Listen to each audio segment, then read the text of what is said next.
Molweni manene na manene kazi, namkele kile, nonke abalandeli, bamanwindi, abasemonti.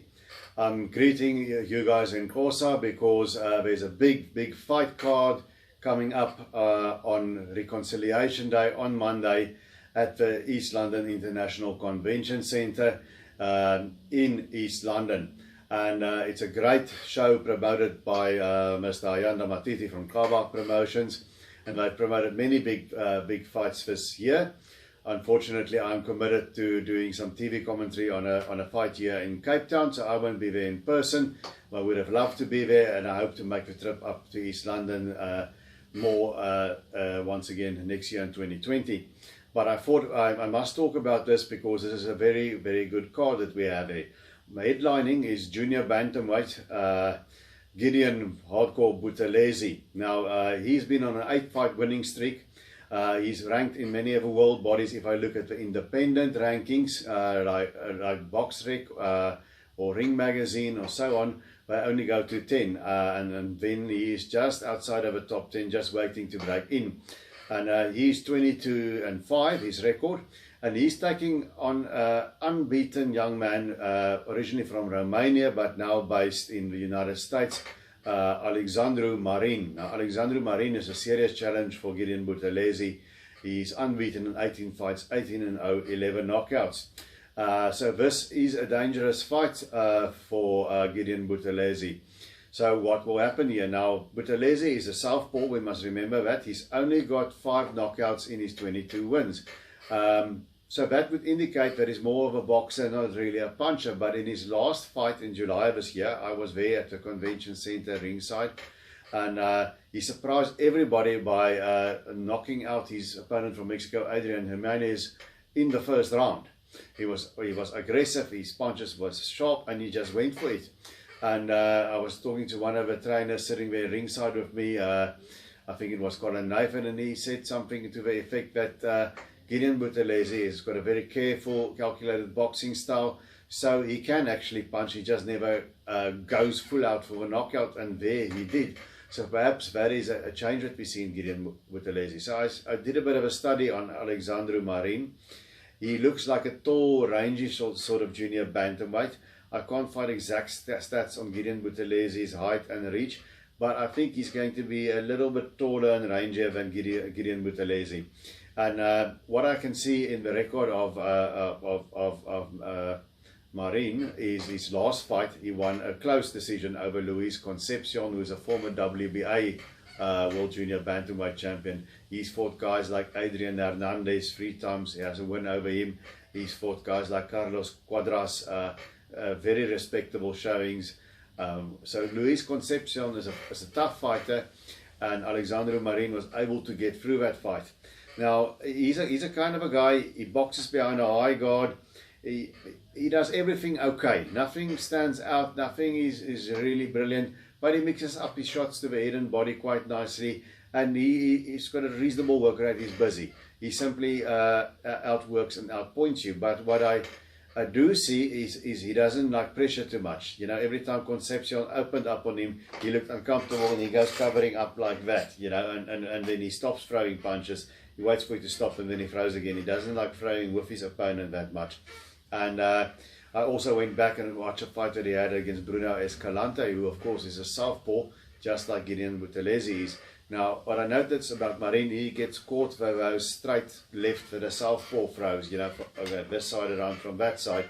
He gets caught with those punches. If you throw a fast straight left, or even if you loop it around the gloves, he gets caught with them. So I think the thing for Gideon Buthelezi, I don't think he must overthink this fight. I don't think he should be too careful here. I can understand why he's careful. He's had a few stoppage losses, but as I've said, he's been on an 8-fight winning streak. He should keep his guard tight, but I think he should try and go for it a couple of times like he did against Jimenez, while being careful. But if he stands there and waits and feints and gets into a technical boxing match, there's a chance he might get himself outworked by Marin. So I think Marin has got 11 knockouts in his 18 wins, so he can crack a little bit, but I don't think he's a really big puncher from what I can see on the tapes that I've watched. So I think Buthelezi needs to put the pressure on Alexandru Marin, keep busy and bang him in the body, you know. When he's got a sort of a long torso, so when his hands go like that, there'll be space underneath the elbows. So that's what I think that Gideon Buthelezi must do to win this fight. Is he going to do it? I think he will. I think Gideon Buthelezi has got the momentum behind him, and I think he's going to come through. Alexandru Marin is a better fighter than Jimenez was in Buthelezi's last fight, so I can't see him blasting Marin out. But I think Buthelezi will come through in a competitive decision. I expect a close fight, but I think Buthelezi will come through it. And if he does, Mr. Matiti, if you are listening, please, you've done a lot with South African fighters this year, sending them overseas and such. I would really like to see Gideon Buthelezi. He holds the IBO world title, which is one of the fringe organizations which doesn't carry the recognition overseas like the WBA, WBC, IBF and WBO does. I would like to see Gideon Buthelezi get another shot at one of those major belts again before his career is over. So let's hope that he comes through, and let's hope that Kawa Promotions can get him a title shot against any of those four big organizations. I would like to see him fight Cole Yafai. It's a very tough division. Juan Francisco Estrada, of course, is a pound-for-pound level fighter. But let's see if Gideon Buthelezi can get through it and go on to bigger things. Now, it's an absolutely stacked card, and then there are a lot of title fights on the card. I can talk all night about it, but I don't have a space here to do it. But we have another great junior bantamweight. Also, he's trained by Damian Durant, who trains Ilunga Junior Makabu, Oscar Chauke, and Emani Colombo. Now, Artin Kosi Dumesweni is facing Fernando Daniel Martinez from Argentina, who's 10-0, he's undefeated. I couldn't find footage on him, but if I look at his record, he's fought exclusively in Argentina, and he's fought guys that have so-so records. So I think Kosi Dumesweni is coming off a good, solid win over Jonas Sultan. Just like Gideon Buthelezi is just outside of the top 10 there on the consensus rankings of things like Ring and Transnational Boxing Board. He is in the sanctioning body rankings, but he's a world-class junior bantamweight. So I don't think that Martinez is going to have what it takes to trouble Dumesweni, and I expect Dumesweni to win this fight perhaps on a stoppage. Then we have our old favourite, the former IBF strawweight minimum weight champion of the world, Mabere and Kosinati Joy. He's taking on the very, very dangerous Joey Kanoi. Gave Simpewe Congo a very hard knockdown in his last fight that ended in a no contest. Gave Eki Butler a very tough fight before getting stopped himself by taking too many shots.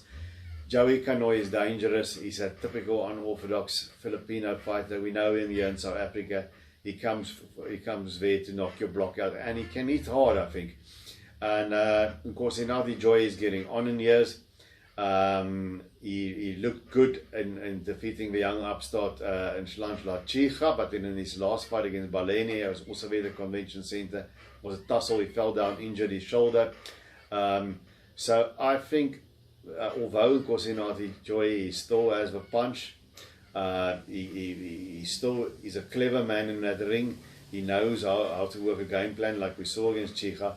But he does get hit more, like most older fighters. His reflexes are not as sharp anymore. He does get hit more. And that look that I saw in the Baleni fight, it wasn't a good look. It looked sort of like the seams are coming apart now. I'm a big Mabere supporter. I hope he does it against Joey Kanoi. But I'm a little nervous of this fight, you know. I think Joey Kanoi could spring an upset there and perhaps get Nkosinati Joy out of there. I hope I'm wrong. There's a chance that Joy, with his better technique, can catch Kanoi and knock him out. But for however long that fight lasts, I'm sure it's going to be a big fight. Is going to be a very good fight. Then we also have two South African title fights. One is the guy that I also saw there in East London. That's Kool Kruger. That's what they call him, Sibusiso Bandla. He won the South African title from Kolisa Magusha. In his previous fight, Magusha fought Siakolo Akuse. I was at that fight as well in the Orient Theatre. Magusha won a very close decision. There was a lot of complaints about the decision. I don't agree with those complaints. I was very ringside. It was a legit close fight. I thought whoever lost would complain. But for me, Magusha won that fight legitimately by a point. I added 2 points for Magusha in that fight. Nevertheless, Siakolwa Kuse gets his title shot now against Cool Kruger, and I think this should be one heck of a fight. I'm slightly leaning towards Siakolwa Kuse taking that fight, providing he has learned to pace himself better. Against Magusha, he emptied the tank there in a couple of phases and faded a little bit in spots. If he paces himself better across the fight, I slightly favour him to beat Cool Kruger Bandla. And then, of course, the general, Imani Colombo, is also on the card. He's facing Daniel Lartey. Imani Colombo undefeated. He's been featured in the Ring magazine by my colleague Anson Wainwright with new faces.